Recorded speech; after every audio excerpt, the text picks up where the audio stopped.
Hello everyone! What's the first animal that comes to mind when you think of wildlife?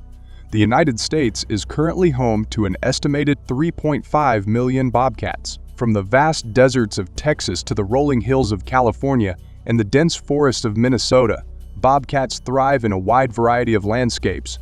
But what does this mean for human communities? Join us as we explore the fascinating world of bobcats, the challenges they pose, and the steps being taken to manage their presence in our backyards. Don't forget to leave a comment with your number one to show your excitement.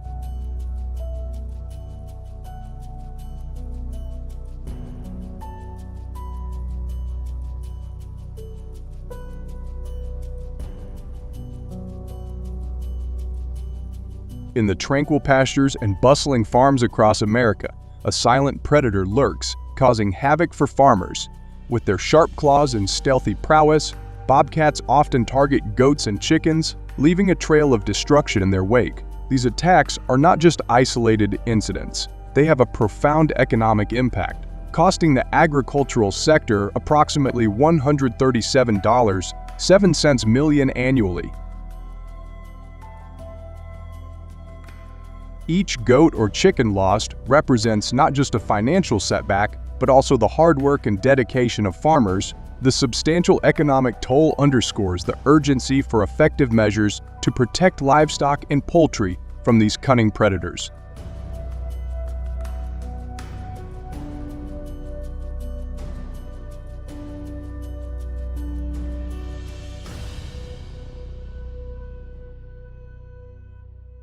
Besides, these agile predators often target dogs and cats, turning tranquil backyards into unexpected battlegrounds. For pet owners, the impact goes beyond the loss of a furry friend. It's a profound emotional blow, compounded by the financial strain of vet bills and replacement costs. These challenges highlight the urgency of effective measures to protect livestock and poultry from these cunning predators. So what methods have hunters and farmers used?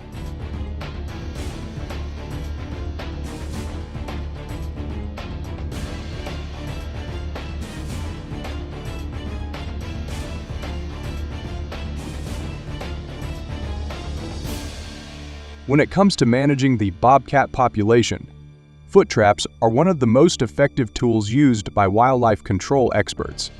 Among these, jaw traps are particularly popular due to their sturdy design and reliability. These traps are specifically engineered to snap shut with precision, ensuring that the bobcat is securely held without causing excessive injury. Available in sizes tailored to the bobcat's physique, these traps are designed to maximize efficiency while minimizing harm.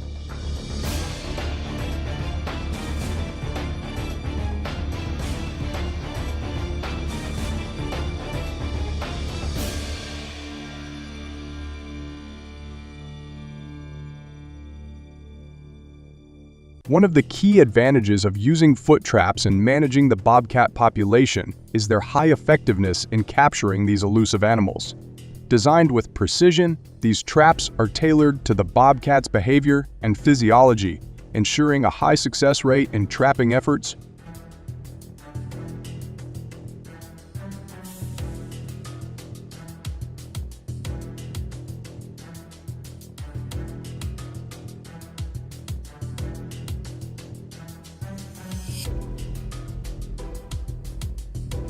Additionally, foot traps offer a significant ethical benefit. They are a non-lethal option. This humane approach means that instead of killing the bobcats, they are safely captured. This allows for the possibility of relocation, where the bobcats can be moved to more suitable habitats away from human settlements.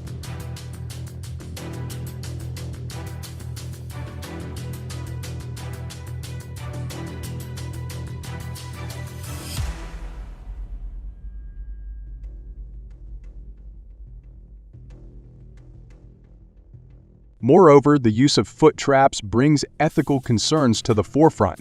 Even when these traps are designed to minimize harm, there is always a risk of injury to the animals caught, whether they are the intended bobcats or other creatures. This potential for causing pain and suffering sparks debate over the humane aspects of using such traps, prompting the need for careful consideration and stricter regulations in their use.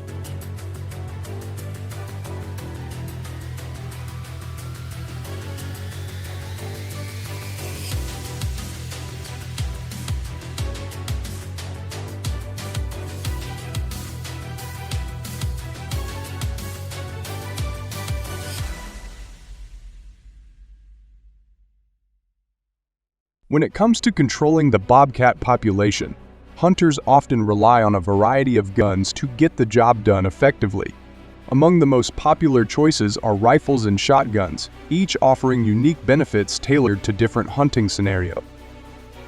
Rifles are favored for their precision and long-range capabilities, allowing hunters to target bobcats from a safe distance.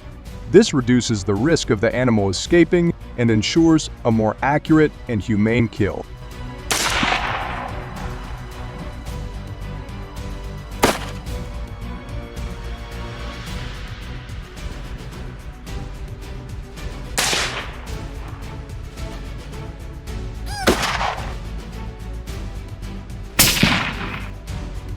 The choice of a gun can greatly influence the success and ethics of a hunt.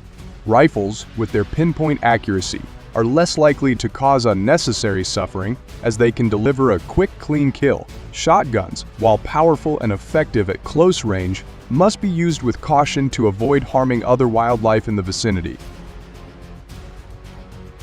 The decision between using a rifle or a shotgun often depends on the specific environment and the hunter's personal preference. Do you believe this method is effective for controlling the bobcat population?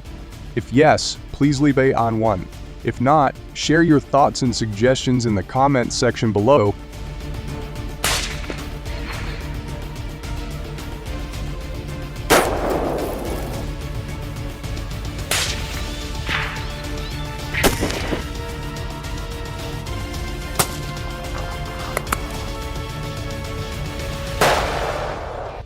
The effectiveness of using guns for controlling the bobcat population is evident in the annual hunting results. Each year, hunters successfully capture and remove approximately 1 million bobcats from various regions across the United States. This significant number showcases the role that hunting plays in managing and maintaining a balance within the ecosystem. The ability to control such a large population helps mitigate the damage bobcats can cause to livestock, pets, and even local wildlife.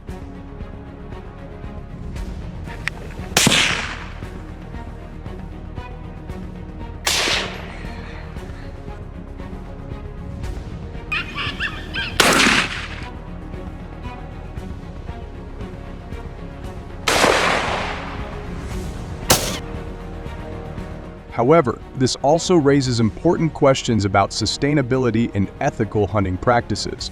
Can we continue to manage bobcat populations effectively without compromising on the welfare of the animals or the integrity of the ecosystem?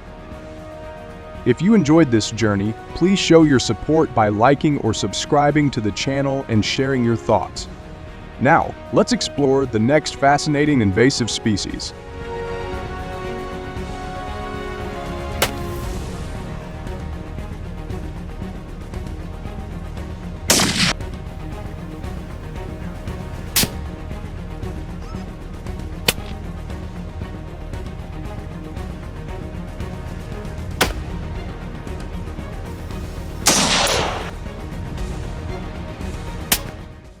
Komodo dragons, the world's largest lizards, are renowned for their imposing presence and exceptional hunting prowess. Native to the islands of Indonesia, these apex predators can reach lengths of up to 10 feet and weigh over 150 pounds. Equipped with sharp claws, a powerful tail, and a venomous bite, they are formidable creatures in the wild. Recently, a growing population of approximately 70,000 Komodo dragons in the United States has presented new challenges and risks. What damage have they inflicted on communities, and what measures have hunters taken to manage their impact?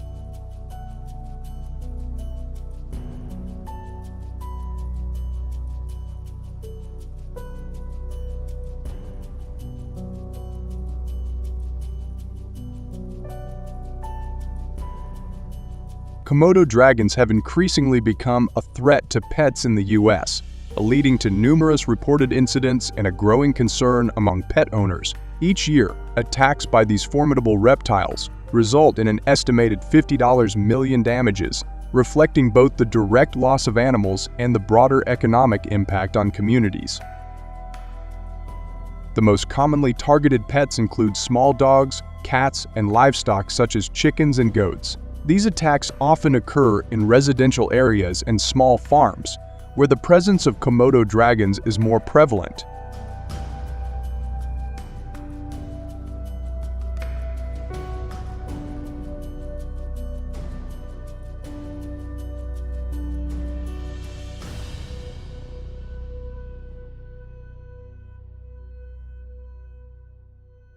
The impact on pet owners and communities is profound. Families who lose their beloved pets experience significant emotional trauma, while the financial burden of replacing livestock and fortifying their properties adds to their stress. Communities affected by these attacks face a pervasive sense of fear and insecurity, as the safety of their pets and livestock is constantly threatened.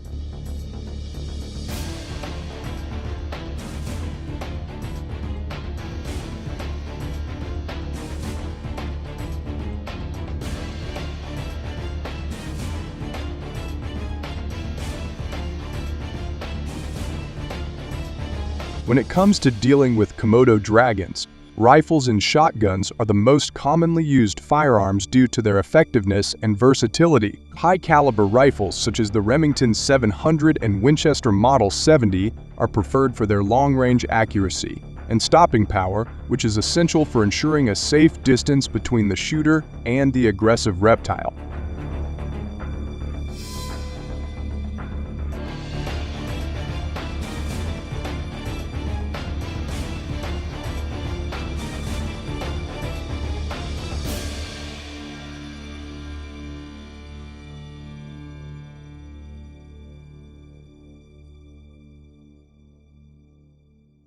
Shotguns, like the Remington 870, are favored for their close-range efficiency and ability to deliver a powerful impact with a spread shot, making them ideal for sudden encounters. These firearms, with their specific models and specifications, provide the necessary firepower to neutralize the threat posed by these formidable predators.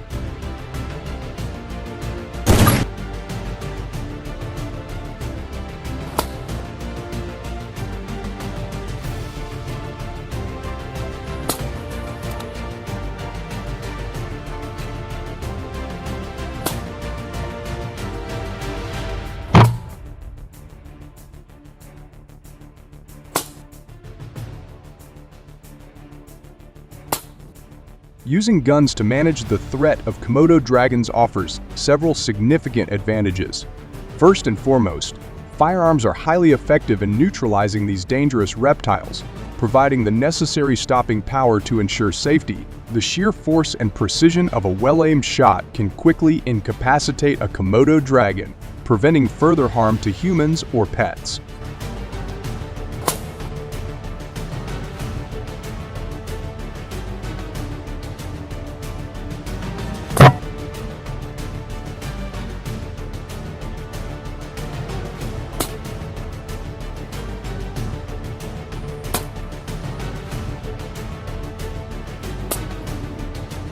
Additionally, the availability and accessibility of guns make them a practical choice for many people living in areas where these creatures are increasingly present. Firearms are widely sold across the United States, with a variety of models and calibers readily available to suit different needs and preferences.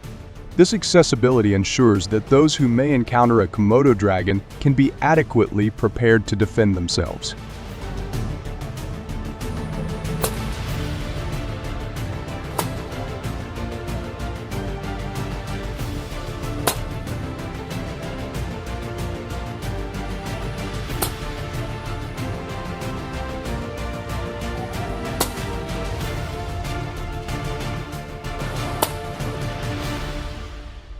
Finally, the familiarity and ease of use associated with guns contribute to their effectiveness as a measure against Komodo dragons.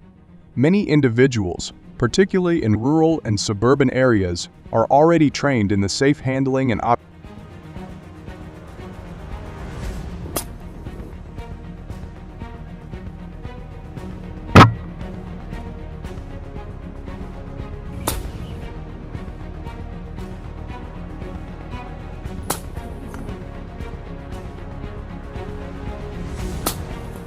countermeasures to mitigate the negative impact of Komodo dragons and protect both humans and the dragons are essential in regions where these apex predators are prevalent.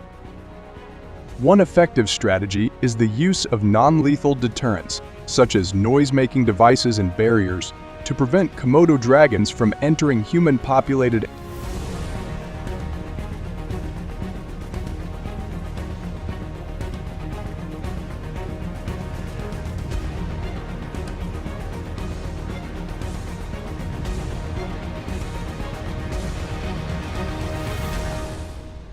Now we will delve into the pressing issue of Canada goose invasions in the United States.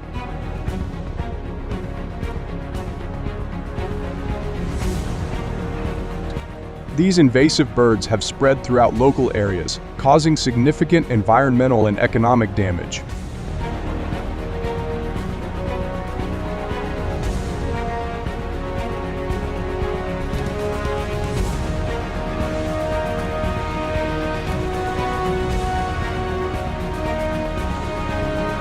We'll explore their seasonal migration patterns, where they move in large flocks, and compare their behavior to the more stable gray geese.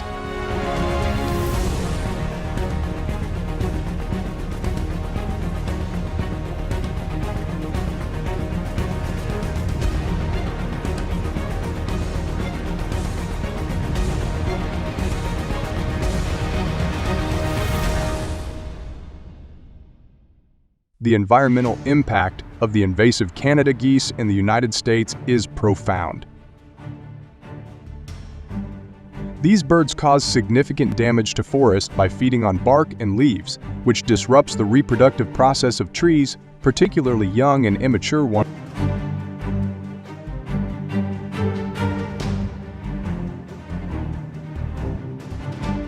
This behavior not only harms individual trees, but also affects overall forest health and regeneration.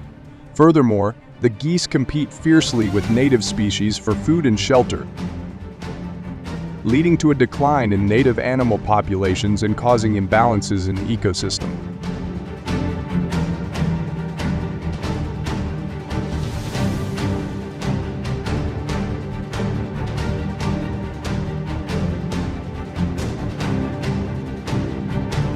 Government efforts include various management strategies to reduce the geese population, while hunting provides a practical approach to directly limit their numbers. Together, these measures aim to mitigate the negative effects of Canada geese on biodiversity and ecosystem health.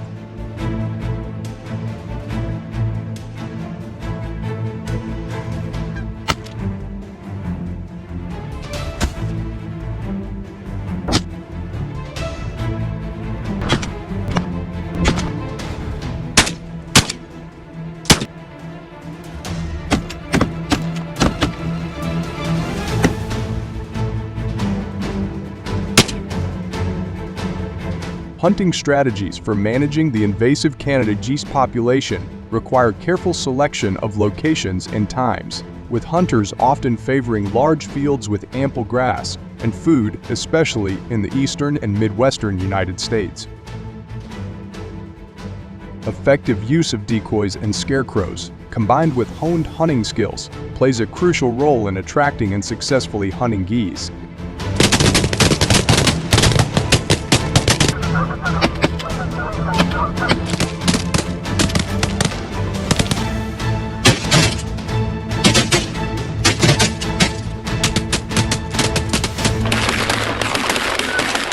Sharing experiences from fellow hunters provides valuable insights and fosters a community of learning and improvement.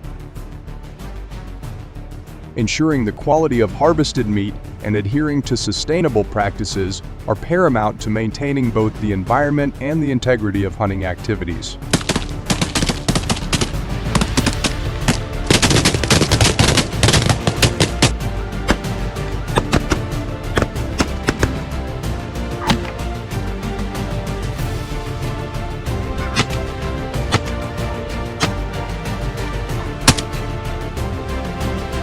Swamp goose hunting has gained popularity due to its unique challenges and rewards.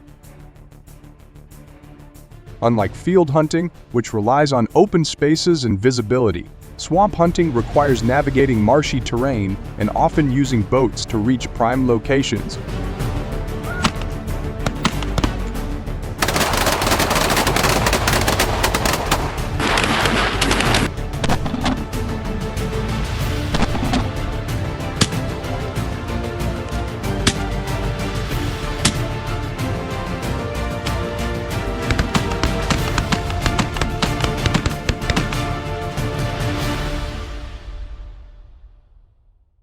The ongoing competition for grazing land between wild horse advocates and farmers has sparked significant conflicts, primarily due to resource depletion.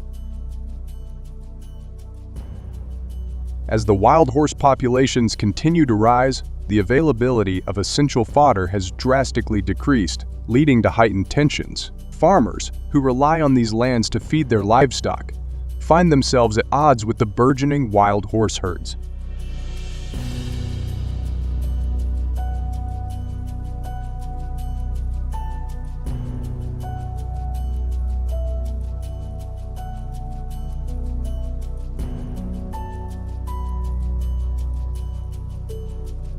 This struggle for limited resources underscores the broader challenges of managing shared environmental spaces and balancing the needs of wildlife with agricultural demands.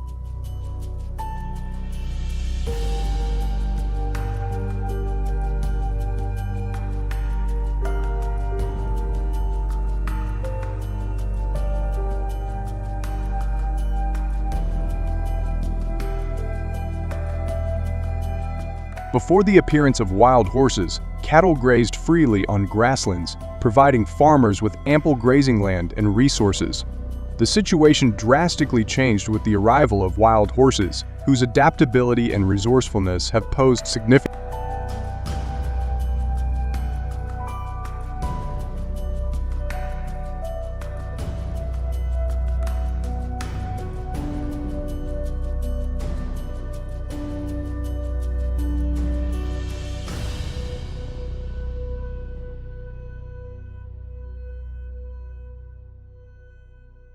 These animals have become a threat to other species in the environment, leading to the destruction of grazing land, consumption of stored hay meant for livestock, and the uprooting of grass and tree roots.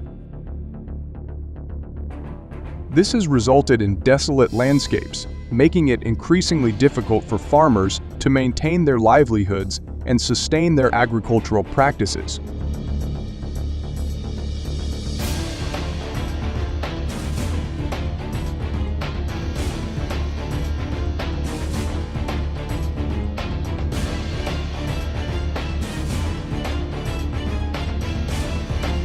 These wild horses are seen as living symbols of the untamed spirit of the past, embodying a natural heritage that many believe should be preserved in its free state. The debate reflects a broader struggle between practical management needs and the desire to maintain the wild, untouched essence of these magnificent creatures.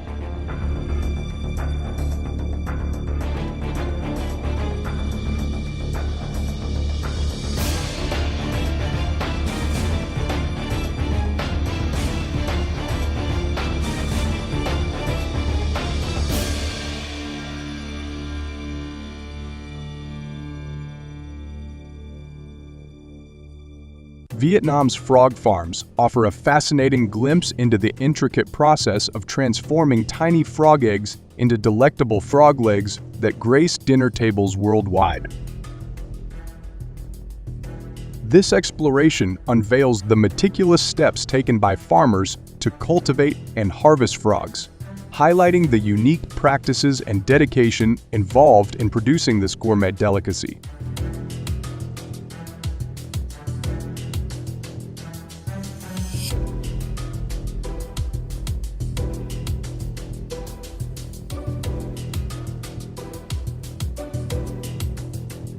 The mating process of frogs in Vietnam involves injecting both male and female frogs with an aphrodisiac to stimulate mating. Once prepared, the frogs are placed into separate tanks designed specifically for mating and egg-laying. During this period, the frogs emit unique sounds to attract their partners.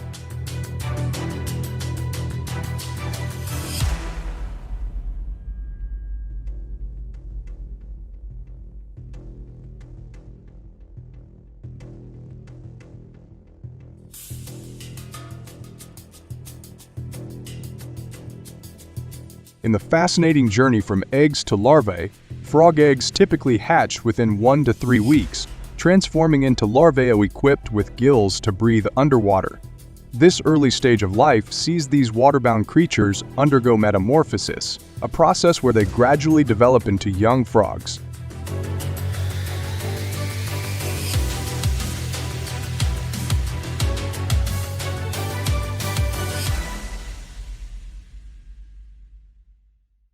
Frog farming is not limited to Vietnam. It is a global endeavor with significant operations in France, Indonesia, Thailand, and China. In the United States, frog farming is conducted on a smaller scale, primarily for research purposes. This international aspect highlights the versatility and importance of frog farming across different regions and purposes.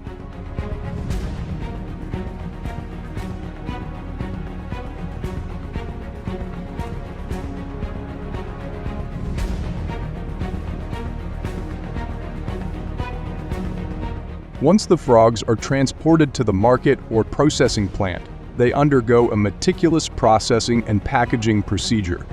Initially, the frogs are killed, skinned, and their legs are cut off. These legs are then thoroughly washed and immersed in a cold water bath at 7 degrees to remove any remaining blood.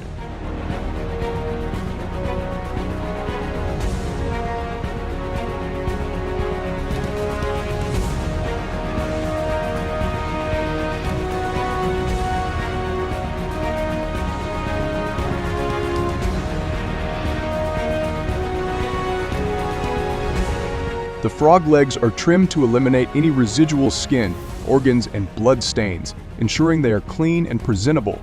Following this, the legs are subjected to a freezing process, with the temperature carefully regulated to reach 8 degrees. Finally, the frog legs are packaged according to the specific weight requirements of the customer, ready for distribution and sale.